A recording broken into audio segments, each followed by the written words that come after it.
Hello বন্ধুরা, কেমন আছেন সবাই?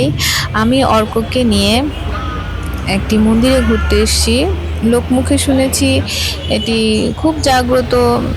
শুনে এলাম যে দেখি কেমন মন্দিরটি। আসলে এই মন্দিরটি একটু অন্য ধরনের বৈশিষ্ট্য। দেখতে পাচ্ছেন মন্দিরের গেটটা নিচের দিকে। আহ, এই মন্দিরটি মেইন রোড থেকে একটু নিচের দিকে। সাধারণত মন্দিরগুলো একটু উপরের দিকে হয়, কিন্তু এই মন্দিরটা এই যে সিঁড়িটা দিয়ে নিচের দিকে নেমে গিয়ে মন্দিরে ঢুকতে হয়। এই যে বাস দেখছেন, আমি বসে বসে ভিডিও করছি, দাঁড়িয়ে করলে হয়তো ভালো বোঝা যেত। এই যে রোডটা, তারপরে এটা মেইন গেট নিচের দিকে। এই যে নিচের দিকে গেট দিয়ে ঢুকতে হয়। এখন ভেতর থেকে দেখাচ্ছে, তাহলে বিষয়টা ভালো বুঝতে পারবেন। এই যে আমরা মন্দিরের ভেতরে বসে আছি, এই রাস্তা হচ্ছে উপরের দিকে। এই মন্দিরটা পেছন, বাস স্ট্যান্ডের পেছনের দিকে। তো চলুন শুনি মন্দিরের কাহিনী। Sir, can you tell us about this shivling, the history of this shivling? Can you tell us?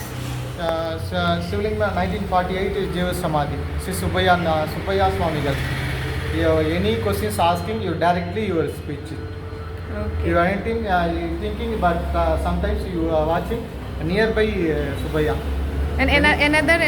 Another one is 1973 Balaji Swamigal. Balaji, that's standing Balaji. Standing.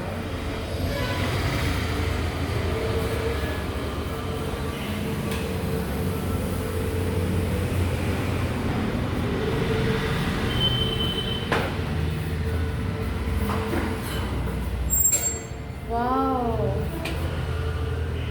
This one Balaji Swamigal. Balaji Swami. 1973 is Jeva Samadhi. 1973. 73. Wow. তিরুপতিও যা লাগবে না একসাথে দেখা হয়। Hey. Subbaya Swamigal and Balaji Swamigal. The family problem, marriage problem, health issues, anybody you asking, is the root of the answer clear. Not other person. Your prayer, you are seeing that. Directly with Directly Subbaya Swamigal, you are asking. Shiv Mahadev. Anytime. You are calling Mahadev Swami ji. Subbaya Swamigal. Subhaya Swami ji. Subbaya Swamigal. In this temple you are calling Mahadev Subhaya Swami ji. Subbaya. Thank you so much. Thank you so much. আগের যে মন্দিরটি দেখেছেন সেটি new bus স্ট্যান্ডের পেছন দিকে, আর এটি new bus স্ট্যান্ডের সামনের দিকে একটি মন্দির। এই মন্দিরটি আবার স্বাভাবিকই, যেমনটা হয় তেমন। তো এটা খুব সুন্দর মন্দির। হুইল চেয়ার নিয়ে যে কেউ আসতে পারবেন, হুইল চেয়ার নিয়ে ঘুরে দেখে যেতে পারেন, কোনো সমস্যা নেই।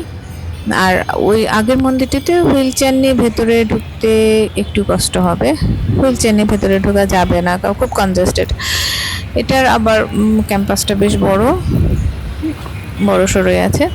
এটা নিউ বাস স্ট্যান্ডের সামনের দিকের মন্দির, ওটা পেছনের দিকের মন্দির, আর এটা সামনের দিকের মন্দির। এটা অটো ড্রাইভারদেরকে ভালো করে বলে দিতে হয়, না তো তারা বোঝে না। তো আপনারা কেউ বেড়াতে আসলে এই দুটো জায়গাতে ঘুরে যেতে পারেন। আমরা প্রথম পিছনের দিকের মন্দিরে গিয়েছি, তারপর হেঁটে এখানে এসেছি। অর্কর একটু পা ব্যথা হয়ে গেছিলো।